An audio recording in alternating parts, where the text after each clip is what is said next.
After 62 years of independence, practically nothing has changed for the better in Trinidad and Tobago. Basic public services are woefully managed and are inefficient. Almost every day, there is a headline announcing some political scandal or disturbing crimes. As a consequence, I've increased my campaign on this channel to bring awareness to long-neglected public services by this government. It's been over 10 months since my video showing that a major transportation hub in Sangre Grande doesn't have bathroom facilities for the public, and that it has been out of service for over 2 years. Despite this, nothing has been done to reopen it. However, this is standard practice for our politicians. They just don't care to maintain anything. This is the Damry Hill Recreation Ground on the outskirts of Sangre Grande.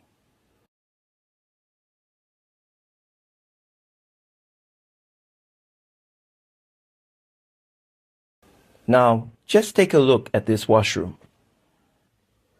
I took this initial footage over a year ago. I recently returned, and there is no change. Where are the patrons of this facility supposed to go when nature calls? Clearly not here. Everything is allowed to fall into decay in our Twin Island Republic. This is a clear example of how they devalue us. Individuals in this region of the country and in other similar areas, it would seem, are not worthy or deserving of their consideration and of basic amenities. Additionally, where is the pride? This is a reflection upon them and of their failed management.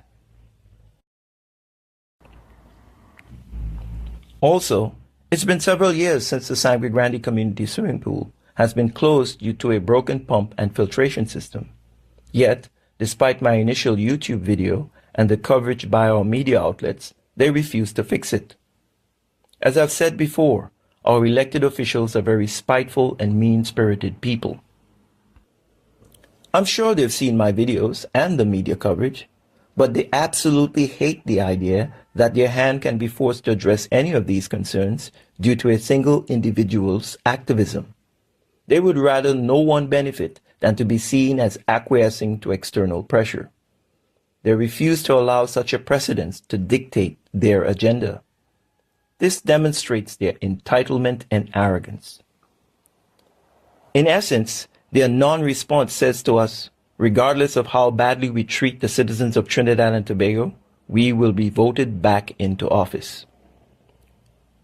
Soon, another general election will be upon us in Trinidad and Tobago, and the same threadbare political campaign strategies will be dusted off to convince the voting public to give this PNM government another 5 years. Here are the questions I have. Why? And to do what? More of the same? Our governments just before an election rush headlong into a mad flurry of road projects by placing fresh asphalt on long neglected potholed roads like they are applying makeup on an ugly woman. However, this, like their other cosmetic fixes, doesn't change the underlying problems of corruption and neglect. In addition, they make a litany of empty promises as well as launch scathing attacks upon the opposition in an attempt to dissuade voters from giving them the mandate they've enjoyed for the last 5 years. Each political party holds rallies and fetes to stuff the attendees with food, copious amounts of alcohol, shows by their favorite entertainers, and money surreptitiously placed in T-shirts emblazoned with the party logo and slogans for which many turn up for in droves. How else will they draw such large crowds to feign a groundswell of support from the masses? They litter practically every available surface and utility pole with campaign posters, an eyesore which remains long after the madness is ended. Their armies of sycophants pester and rob us of the serenity in our homes with questionnaires that attempt to elicit support for their party and their candidates. They flood our airwaves with banal political ads that play on a loop. They maneuver huge trucks emblazoned with campaign banners crammed with large speakers, sound equipment, their operators, and a motorcade of supporters through already congested and narrow streets, blaring political jingles and choruses that increase traffic and destroy the peace in our communities. All of this is with the aim of gaining victory at the polls. Despite it all, not a single salient issue is ever raised on the campaign platform. Once in office, they pay absolutely no attention to us, nor do they address long-standing issues that negatively impact our daily lives. Empty promises made on the hustings are simply that. For them, it's politics as usual.